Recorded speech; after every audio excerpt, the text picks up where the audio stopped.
प्रिय मित्रों, शुभ संदेश में आपके ही प्रार्थना के समय में आपका हार्दिक स्वागत और मेरा प्यार भरा शालोम। आशा करती हूँ कि आप सब ठीक होंगे और जिनको कोई भी परेशानी का जो सामना कर रहे हैं उनके लिए ये प्रार्थना के समय में हम इसीलिए हाजिर होते हैं कि हम आपके साथ मिलके आपके लिए प्रार्थना कर सकें और परमेश्वर से विनती कर सकें कि परमेश्वर आपकी हर तकलीफ़ से आपको छुड़ौती दे। परमेश्वर के नाम का धन्यवाद हो कि पिछले हफ्ते वो हमारे साथ थे, हर प्रकार से उन्होंने हमारी मदद और रखवाली की। लेकिन हम में से बहुत से भाई बहन परेशानी के दौर से गुज़रे हैं और परमेश्वर की कृपा से आप और मैं तो ठीक हैं, लेकिन हमें ये नहीं भूलना है कि हमारी प्रार्थना उन सब के लिए ज़रूरी है जो परेशानी में है। हर जगह त्राही त्राही मची हुई है और इसलिए हमारा इस समय इकट्ठा होना और भी ज़रूरी हो जाता है, क्योंकि मित्रों हम सिर्फ अपने लिए नहीं जीते हैं, हम औरों के लिए भी जीते हैं। औरों की तकलीफ़ में मददगार बनना हमारा फ़र्ज़ होता है।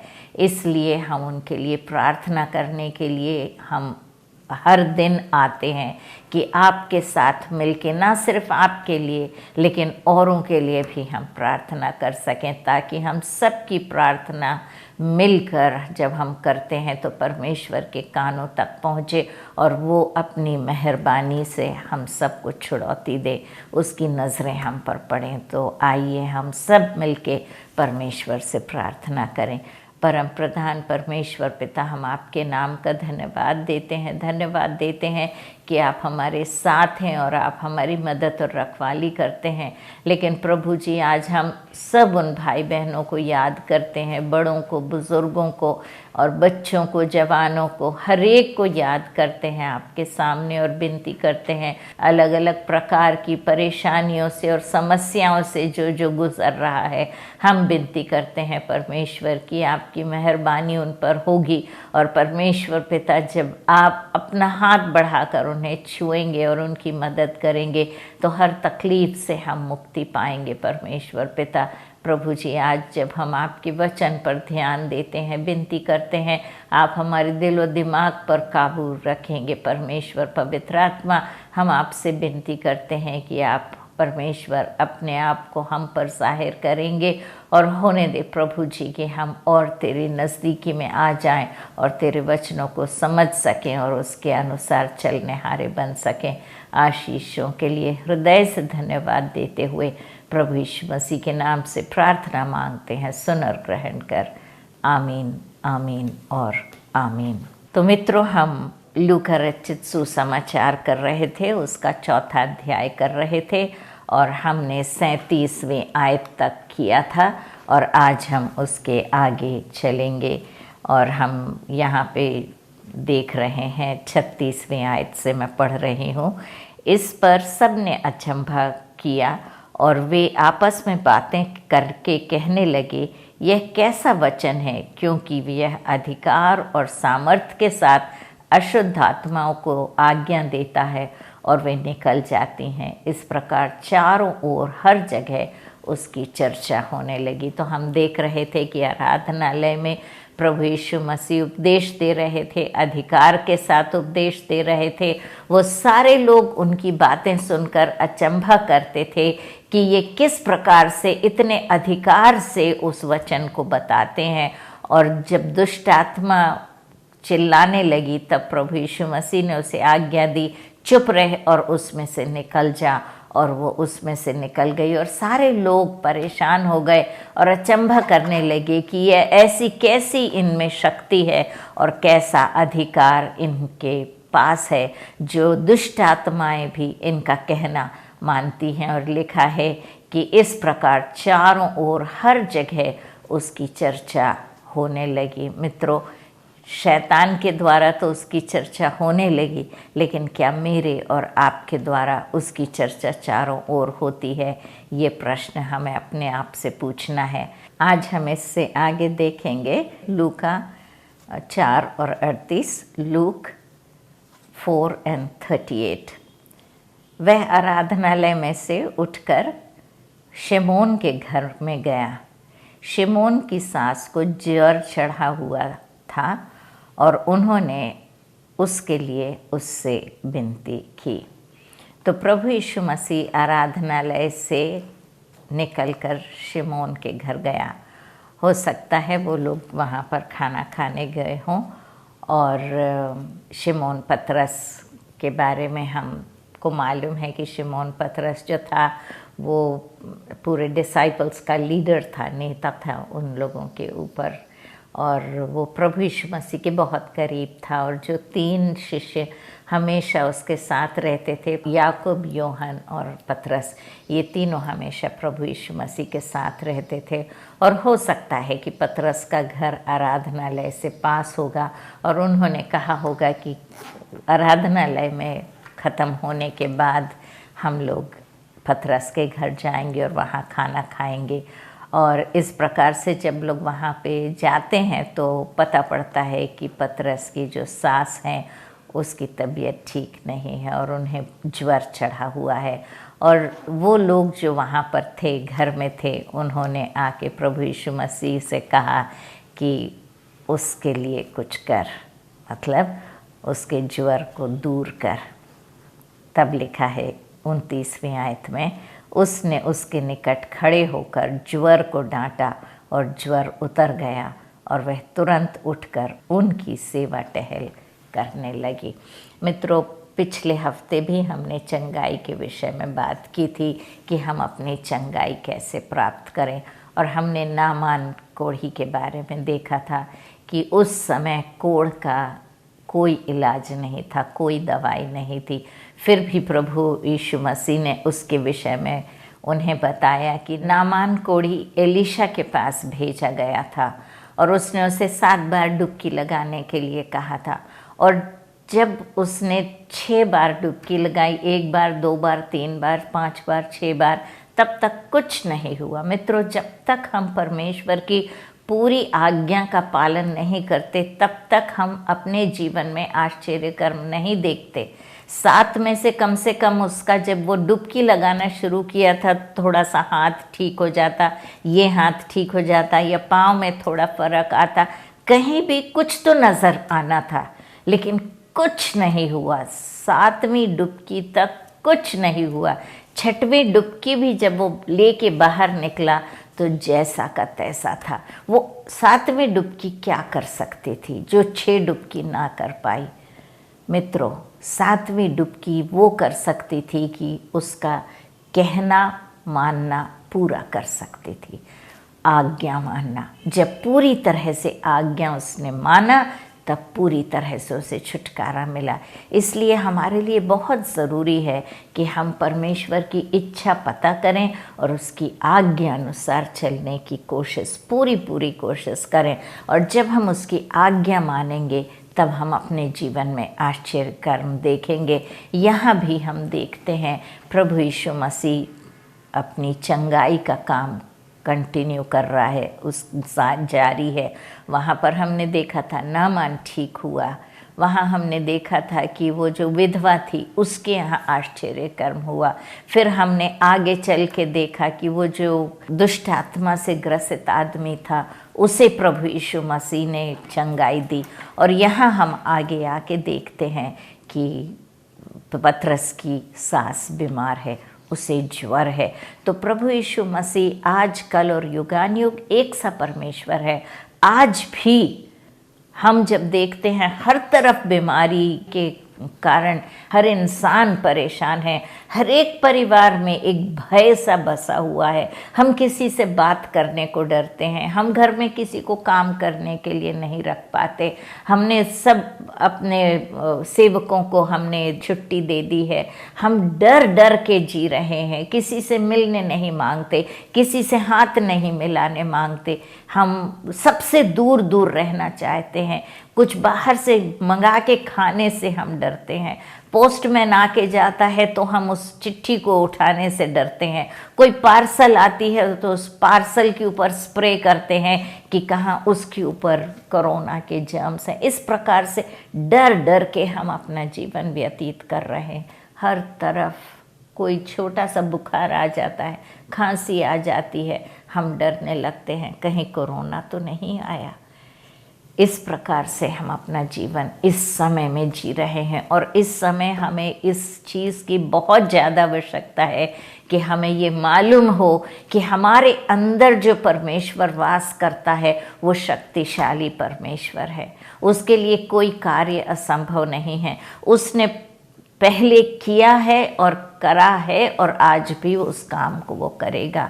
वो यहाँ पर हम देखते हैं कि दुष्ट आत्मा कैसे चुपचाप उसके कहने पर निकल कर चली गई। यहाँ हम देखते हैं कि पतरस की सास बीमार है और उसे ज्वर है। आजकल हम ज्वर से कितना डरने लगे हैं। पहले बुखार आता था तो हम एक क्रोसिन ले लेते थे, डॉक्टर के पास भी नहीं जाते थे। खांसी आती थी, हम दवाई मंगवा लेते थे और हम पी लेते थे, या हम घर ही पर ही कोई ना कोई नुस्खा करने लगते थे। हल्दी का दूध पी लेते थे, गोल मिर्च का दूध पी लेते थे और ठीक हो जाते थे। कोई खांसता भी था तो हमें कोई डर नहीं लगता था। आजकल कोई हमारे बाजू में खांसता भी है तो हम डर जाते हैं। कोई बुखार किसी को आता है तो हम डर जाते हैं। हम ऐसे डरे डरे हम अपना जीवन व्यतीत कर रहे हैं। यहाँ पर उसी प्रकार से हम देखते हैं कि उसे ज्वर था और वो लोग आके प्रभु यीशु मसीह से कहते हैं कि तू उसके लिए कुछ कर। तो हमें कहाँ जाना है जब बीमारी आती है? हाँ, डॉक्टर के पास हम जाते हैं, हाँ दवाई हम करते हैं, जो कुछ प्रिकॉशनरी मेजर्स हमें लेना पड़ता है, सावधानी बरतना है, वो सब हमें करना है। मैं ये नहीं कह रही हूँ कि बिंदास जाओ, किसी से भी गले मिलो, किसी से भी बातचीत करो, बाहर आराम से घूमो, मास्क की ज़रूरत नहीं, हाथ धोने की ज़रूरत नहीं।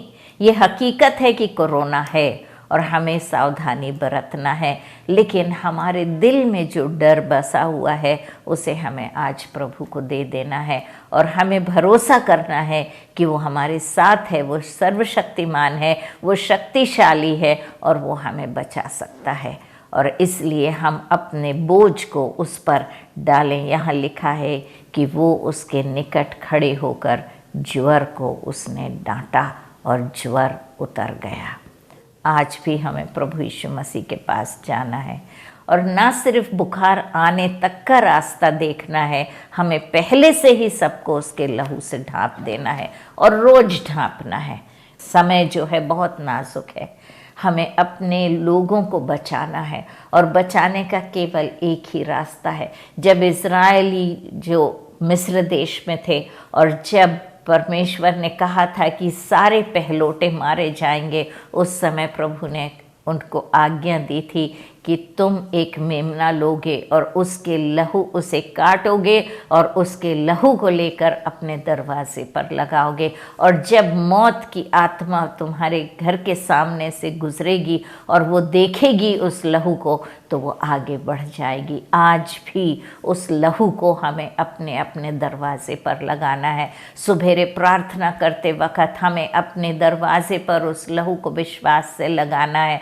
हमें अपने एक एक फैमिली मेंबर पर लगाना है, एक एक मित्र पर लगाना है, एक एक रिश्तेदारों पर लगाना है। जिस जिसका नाम आपको याद आता है आपको उन सबको प्रभु यीशु मसीह के लहू से ढांपना है, क्योंकि जब वो लहू देखेगा शैतान तब उसको कोई हानि नहीं पहुंचा पाएगा। क्योंकि हमने लास्ट वीक भी यही देखा था, जब प्रभु यीशु मसीह ने उस दुष्ट आत्मा को डांटा, लिखा है यीशु ने उसे डांट कर कहा चुप रह और उसमें से निकल जा। तब दुष्ट आत्मा उससे बीच में पटक कर बिना हानि पहुंचाए उसमें से निकल गई, बिना हानि पहुंचाए उसमें से निकल गई। आज भी यदि प्रभु यीशु मसीह का लहू हमारे ऊपर रहेगा और शैतान जब उस लहू को देखेगा तो हमें बिना हानि पहुंचाए वहाँ से निकल जाएगा, टल जाएगा। तो आज हमारे लिए बहुत ज़रूरी है कि हम प्रार्थना के द्वारा हर एक दरवाजे पर और हर एक इंसान पर प्रभु यीशु मसीह का लहू लगाएं, क्योंकि लिखा है कि जब उसने डांटा तो वो ज्वर उतर गया और वह तुरंत उठकर उसकी सेवा टहल करने लगी। तो मित्रों, हम स्वस्थ आज क्यों हैं? हम सोचते हैं कि हम तंदुरुस्त हैं इसलिए स्वस्थ हैं। नहीं मित्रों, जब वो बीमार थी तो वो लेटी हुई थी, लेकिन जब वो स्वस्थ हुई तो उसकी सेवा टहल करने लगी। आज आप क्या उसकी सेवा टहल करने के लिए राज़ी हैं? क्या आप उसकी सेवा टहल में लगे हुए हैं? क्या आज हम उसकी सेवकाई कर रहे हैं? और अगर कर रहे हैं तो किस प्रकार से कर रहे हैं? पूरे मन से कर रहे हैं, सच्चाई से कर रहे हैं, या हम अपनी मनमानी कर रहे हैं? हमें अपने जीवन को परखना है कि हम उसकी सेवकाई में लगे हुए हैं या नहीं लगे हुए हैं। सूरज डूबते समय जिन जिन के यहाँ लोग नाना प्रकार की बीमारियों में पड़े हुए थे, वे सब उन्हें उसके पास ले आए और उसने एक एक पर हाथ रखकर उन्हें चंगा किया। हालेलुया! परमेश्वर के नाम का धन्यवाद हो। ना सिर्फ हम अपने आप के लिए प्रार्थना करें, लेकिन जितनों के लिए हम प्रार्थना कर सकते हैं, लिखा है वो बीमारों को उसके पास ले आए। बीमार उसके पास नहीं आए, जो स्वस्थ लोग थे वे बीमारों को उसके पास लेकर आए। क्या आपके पास आज समय है मित्रों? क्या आप बीमारों के लिए प्रार्थना कर रहे हैं? क्या आप वो प्रार्थना कर रहे हैं जिससे दूसरे बचाए जाएं, दूसरी आत्माएं प्रभु के पास आ जाएं, दूसरे जो बीमारी से ग्रसित हैं या परेशानियों में फंसे हुए हैं, समस्या से पीड़ित हैं, बोझ से दबे हुए हैं? क्या आज हम उन लोगों को प्रभु यीशु मसीह के पास ला रहे हैं? और अगर नहीं ये काम कर रहे हैं तो लिखा है कि जब तक वो बीमार पड़ी थी तब तक वो पलंग पर लेटी हुई थी, लेकिन जब प्रभु यीशु मसीह ने उसे स्वस्थ किया तो वो उसकी सेवा टहल में लग गई और लोग दूसरों को ला ला के उसके पास लेकर आए कि बीमारों को वो चंगा करे। और लिखा है प्रभु यीशु मसीह ने एक एक पर अपना हाथ रखा और उन्हें चंगाई बख्श दी। और दुष्ट आत्माएं भी चिल्लाती हुई और कहती हुई कि तू परमेश्वर का पुत्र है, बहुतों में से निकल गई। और वह उन्हें डांटता और बोलने नहीं देता था, क्योंकि वे जानती थी कि वह मसीह है। तो मित्रों, हम यहाँ देखते हैं कि प्रभु यीशु मसीह चंगाई करने वाला परमेश्वर है, बीमारियों से हमें छुटकारा देने वाला परमेश्वर है। पिछले हफ्ते हमने यही टॉपिक दिया था, हम अपनी चंगाई कैसे प्राप्त करें, और ये वही हमें बता रहा है कैसे प्राप्त करें चंगाई। सबसे पहले तो प्रभु यीशु मसीह को हमें अपने घर बुलाना है। शिमोन पतरस के घर प्रभु यीशु मसीह आया। बीमारी थी लेकिन प्रभु यीशु मसीह वहाँ नहीं था।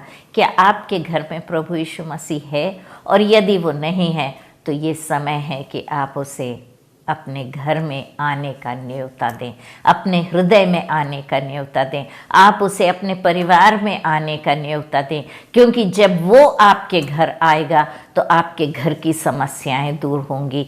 एक भाई जिनने मुझसे प्रार्थना करने के लिए फ़ोन किया था, वो कह रहे थे कि मैंने अभी प्रभु को अपने हृदय में ग्रहण नहीं किया, मैं वाद विवाद करता हूँ, मैं जानता हूँ प्रभु यीशु मसीह को, लेकिन मैंने अपना जीवन प्रभु यीशु मसीह को नहीं दिया। मित्रों, आज हम सब यदि अपना जीवन प्रभु यीशु मसीह को देंगे, अपने घर में उन्हें बुलाएंगे, उनका स्वागत करेंगे, अपने जीवन में, अपने दिल में यदि हम प्रभु यीशु मसीह का स्वागत करेंगे, उन्हें अपने दिल में जगह देंगे, उन्हें अपने परिवार में जगह देंगे, उन्हें अपने घर में जगह देंगे, तब जो कुछ परेशानियों का हम सामना कर रहे हैं, हम अकेले नहीं लेकिन प्रभु यीशु मसीह की शक्ति से हम करेंगे। लिखा है कि प्रभु यीशु मसीह उसके निकट खड़े होकर, कभी कभी प्रभु हमारे घर में रहता है लेकिन वो हमारे पास नहीं रहता, वो हम उसे दूर रखते हैं। जब समय पड़ता है तो हम उसका इस्तेमाल करते हैं और फिर उसे दूर कर देते हैं।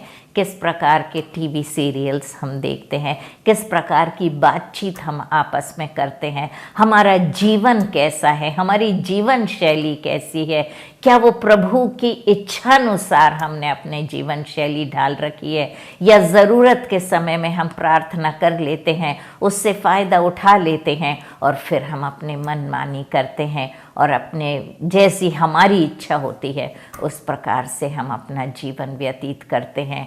जब प्रभु यीशु मसीह उसके निकट आया, उसके पास आया, तब उसने उसकी समस्या को डांटा। कोई भी समस्या आपकी क्यों ना हो, यहाँ भी पिछले हफ्ते हमने देखा था, उसने उस दुष्टात्मा को डांट कर कहा चुप रहे और उसमें से निकल जा। हमें भी ये अधिकार अपने जीवन में लेना है। यदि मैं और आप परमेश्वर के बच्चे हैं तो वो अधिकार हमें मिला है। क्वीन एलिज़ाबेथ तो हैं, रानी तो हैं एलिज़ाबेथ, लेकिन उनके जो बच्चे हैं उनका अधिकार, उनकी अथॉरिटी हमने देखी।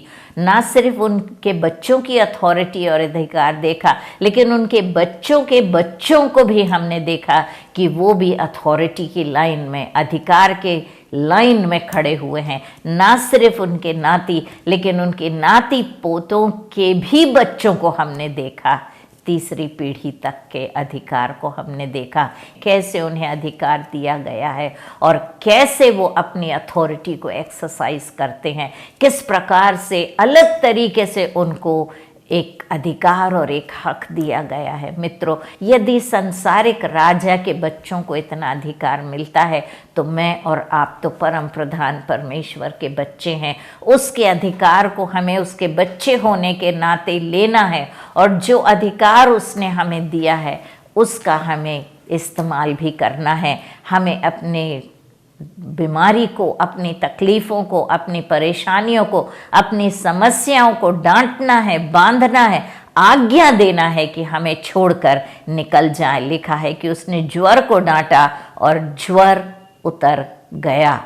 और उसे ना सिर्फ उसका ज्वर उतरा, बीमारी के बाद हमें कमज़ोरी महसूस होती है और हम उठते हैं फिर कहते हैं कि बीमारी तो ठीक हो गई लेकिन कमज़ोरी बहुत है, इसलिए हम बैठे रहेंगे, इसलिए हम कुछ काम नहीं कर सकते। लेकिन यहाँ हम देखते हैं उसकी ना सिर्फ बीमारी, ना सिर्फ ज्वर उतरा, लेकिन उसकी कमज़ोरी भी दूर हो गई। उसे कोई कमज़ोरी महसूस नहीं हुई। यहाँ तक कि सीधे उसने जाके खाना पकाना, परोसना, बांटना, सेवा करना, वो काम उसने अपने हाथ में ले लिया।